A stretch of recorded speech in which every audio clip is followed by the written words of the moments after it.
Le mois de mars, c'est le mois du vrac et du réemploi et on en parle tout de suite dans le débat de ce Smart Impact avec mes invités. Laurent Oudinot, bonjour. Bonjour. Bienvenue, vous êtes le cofondateur d'Eureco. Thomas Parouti, bonjour, fondateur de l'agence Mieux, habitué de Smart Impact, agence Mieux, agence de communication RSE. Je veux bien que vous nous présentiez Eureco en quelques mots. Oui, alors Eureco, c'est une start-up industrielle qui est basée dans le sud de la France, à côté d'Arles. Et on a inventé une solution de distributeur de produits alimentaires en vrac à destination de la grande distribution et des circuits bio spécialisés. Donc c'est quoi? C'est pour qu'on imagine ce que c'est? Oui, alors c'est des contenants, Exactement. Vous connaissez, si vous êtes acheteur en vrac, ces bacs dans lesquels on se sert. On a inventé un nouveau système qui est innovant, qui est un système de vrac à poche souple, sur lequel on pourra revenir un peu plus tard, dans le détail. qui garantit une hygiène, une sécurité alimentaire, une traçabilité, et donc qui est très rassurante pour le consommateur. Et qui est beaucoup plus simple d'utilisation également pour les magasins. On va partir du constat et peut-être de l'objectif de la loi climat et résilience, objectif 2030, dédié au minimum 20% de surface au sol, au vrac, dans les magasins d'alimentation de plus de 400 mètres carrés. Alors c'est là, c'est dans 5 ans, on en est où aujourd'hui? Alors on en est environ à 12-13%. Aujourd'hui, c'est-à-dire que... C'est pas si mal, je m'attendais à pire. C'est pas si mal, mais le travail est encore long, est encore très important, parce que le vrac, c'est assez compliqué en termes de supply chain, en termes d'hygiène, de traçabilité, de logistique. Oui, c'est pas si simple. C'est pas d'un claquement de doigts, on décide de passer ou d'augmenter la surface vrac. Exactement. Donc, il y a beaucoup de travail collaboratif entre différents acteurs qui permettent à la distribution de s'organiser pour tendre vers ces 20%. Comment accélérer le mouvement, Thomas Parouti, et pourquoi c'est important? Alors, dans cette loi climat et résilience, l'objectif, c'est évidemment de réduire les emballages, de les réemployer et de recycler les 3 R habituels.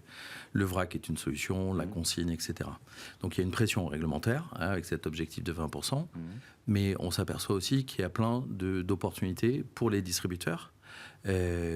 Parce que c'est une attente des consommateurs, donc il y a du trafic supplémentaire quand on propose du vrac.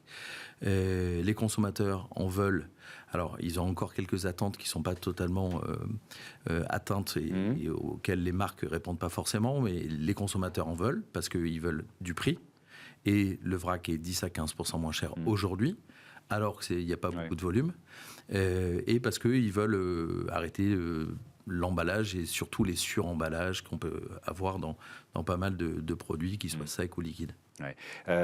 Et pourtant, ça coince encore un peu. Le mois du vrac, du réemploi, ça sert à quelque chose? Je me pose toujours la question de pas à vous inviter et à mettre un coup de projecteur, ça d'accord. Non, mais ça sert parce que, en fait, aujourd'hui, le rayon vrac, il n'est pas traité comme les autres rayons. Vous rentrez dans un rayon classique, il y a des promos partout. Voilà, le rayon vrac, il est assez austère. Il n'y a pas un corner où on dit, le distributeur pourrait dire, venez ici, vous allez faire des affaires parce que c'est moins cher, parce que vous allez acheter la juste quantité aussi, parce qu'en fait, une consommatrice, elle n'a pas besoin peut-être d'acheter 1 kilo de riz ou 1 kilo de pâtes, ou 1 kilo de noix de cajou au curry, le fameux truc qu'on trouve dans tous les rayons vrac. Donc, en fait, ça répond à plein d'attentes des consommateurs. Le distributeur doit traiter ça un peu plus agressivement en promo. Donc le mois du vrac, ça met en avant ce segment de marché et ça devrait permettre de le développer dans les prochaines années. Cette innovation dont vous parliez, c'est quoi ? Alors, le vrac à poche souple, je vais vous expliquer comment c'est venu, comment cette idée est venue. En fait, avec le mois du vrac, il y a d'autres initiatives, comme une qui s'appelle En avant vrac, qui a réuni tous les industriels, les marques, les distributeurs et les apporteurs de solutions pour imaginer le vrac de demain. Tous ont convergé sur une innovation qui s'appelle, un concept qui s'appelle le vrac à poche souple. Donc, le principe, c'est le produit vrac qui est servi dans une poche de 10 litres. Imagine un gros sac de chips qui viendrait s'insérer dans un silo, dans un distributeur. L'avantage de cette solution, c'est que le produit n'est jamais touché, jamais transvasé, est à l'abri potentiellement d'insectes ou de mythes alimentaires comme ça peut malheureusement arriver. C'est hyper simple à fabriquer pour n'importe quel distributeur, n'importe quelle marque. Et ça offre une souplesse Mais ça ne crée pas un emballage supplémentaire? Non, alors c'est une bonne question parce que le vrac arrive en magasin aujourd'hui avec un emballage logistique. Aujourd'hui, c'est cet emballage logistique qu'on transforme, qu'on adapte pour être un contenant alimentaire. Donc il n'y a pas de création. Au contraire, il y a des économies de nettoyage et des économies de transport sur de la reverse logistique. Il y a des économies de gaspillage parce que le produit est mieux conservé. Et opérationnellement, c'est beaucoup plus facile pour un magasin de s'approprier ce type de solution. Thomas Parouti, est-ce que les géants de la grande distribution s'y sont vraiment mis? Je rajoute vraiment. En fait, dans les géants de la grande distribution, c'est plein de petits chefs d'entreprise, d'adhérents, Intermarché, Leclerc, etc. Et donc, il y en a certains qui sont vachement en avance. Donc, c'est un peu disparate, en fait. Ça dépend du patron de grand magasin, quoi. Hier, avec Laurent, on s'est croisé sur le Périfem D, qui est le Périfem, c'est l'association des distributeurs, justement sur tous ces sujets de vrac, de RSE, de réemploi, mais aussi de sécurité, etc. Et on s'aperçoit qu'il y a un Intermarché à Dole qui fait vachement de choses. Et l'adhérente est très motivée sur le réemploi, la consigne, etc. Et il y a des initiatives un peu partout comme ça. Dans les grands franchises, dans les grands plutôt réseaux classiques comme Carrefour, ça progresse. Il y a une sensibilité. Il y a des tests un peu partout. Chez Franprix aussi, chez Système U. Enfin voilà, il y a des initiatives un peu partout. Aujourd'hui, c'est pas massifié. C'est ça le problème. Mais l'aiguillon réglementaire dont on parlait, il va pousser à le faire de toute façon. Bien sûr. Et globalement, dans 5 ans, il faudra y être. Donc c'est pour ça qu'il y a des initiatives. Alors ce qui est intéressant, c'est qu'il y en a sur le sec, avec des innovations comme ça, mais il y en a aussi sur d'autres produits, par exemple, notamment les produits liquides ou visqueux. C'est-à-dire typiquement, il y a une opération qui est en train de se monter qui s'appelle le défi vrac, où il y a des industriels comme le groupe Bell, Danone, le Sieur et les apiculteurs famille Michaud, donc ils font Lune de Miel, qui est la marque la plus connue.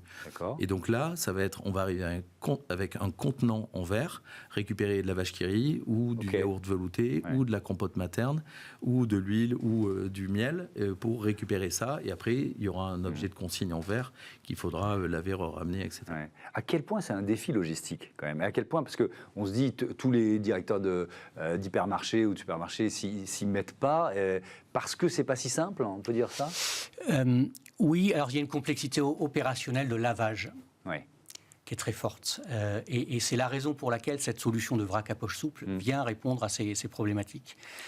Pour autant, ce système de vrac à poche souple a un inconvénient, c'est que les fabricants doivent harmoniser les poches souples avec des dimensions standardisées. Il ne faut pas faire comme les recharges de téléphone où on s'est battu pendant des années, voire des décennies, pour avoir une recharge universelle. Exactement. La bonne nouvelle, c'est que tout le monde sait faire des poches souples aux bonnes dimensions.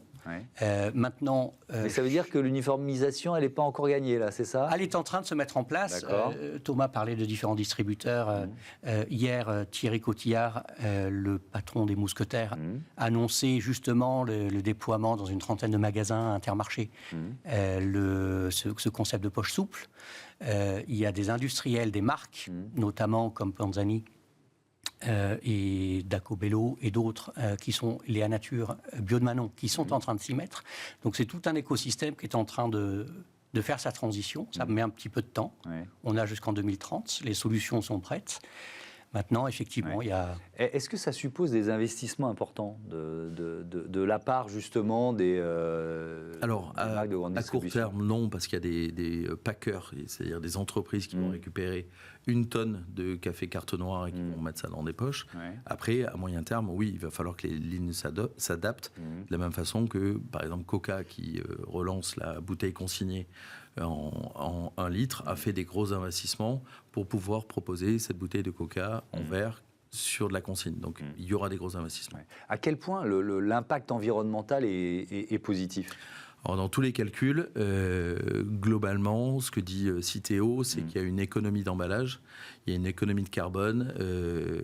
Sur les sujets RSE, il y a une économie évidemment d'emballage final pour le consommateur. Donc globalement, il y a des chiffres. Il y avait un calcul qui avait été fait par Eureco, je crois, qui disait habituellement c'est 200 grammes de CO2 pour 5 kilos de cacahuètes. Ouais. Alors, c'était peut-être pas des cacahuètes, Ouais, et bon. ils étaient passés à 22 grammes de CO2 sur l'emballage. Donc, ils divisent par 10. Donc, c'est un gros impact. Et vous parliez du prix. Je lisais une étude je crois que c'était un magazine de l'association de consommateurs qui disait que les prix étaient plus abordables, sauf pour certains produits les plus courants. Par exemple, ils avaient fait un test sur le riz, les lentilles, etc. Est-ce que c'est vrai, ça? Alors, on a généralement 10 à 15% de prix inférieurs sur le vrac, en général. Ouais. Après, ça dépend des catégories. C'est beaucoup plus vrai sur le bio. Les produits chers ont plutôt des écarts de 20 à 25%. Sur les produits conventionnels moins chers, c'est plus difficile d'avoir cet écart prix. Généralement, il est de l'ordre de 5%. Ça peut aller au-delà. Mais effectivement, plus les prix sont bas, plus il est compliqué de s'aligner. C'est aussi parce qu'il n'y a pas assez de volume. C'est-à-dire que demain, si Panzani déploie une stratégie vrac forte, ils vont avoir des prix plus accessibles pour le consommateur. Et là, ça va pouvoir décoller. Voilà, il y a une attente. 54% des consommateurs français veulent plus de marques, veulent retrouver leur marque. Le problème du vrac aussi, c'est qu'on se retrouve face à un trémie, un silo, une poche avec des on ne sait pas forcément quelle marque on achète. Et en fait, les marques sont encore des repères forts, évidemment, pour les consommateurs. Et après, il y a une bascule culturelle à faire. Évidemment, chez les distributeurs, ils sont en train de la faire. Il y a vachement de motivation. Il y a un sujet de rentabilité qui va arriver. Après, pour les consommateurs, le problème aujourd'hui, c'est que le consommateur de vrac, donc c'est à peu près 40% des Français qui vont au moins une fois au vrac, mais la moyenne, c'est 6,5 achats par an. Donc en fait, là, on n'y est pas. Voilà, donc il y a une bascule culturelle, sujet que j'aime bien. C'est-à-dire comment on fait changer le comportement du consommateur pour l'amener vers une consommation plus récurrente. Merci beaucoup à tous les deux et à bientôt sur Bismart for Change. On passe tout de suite à notre rubrique Startup.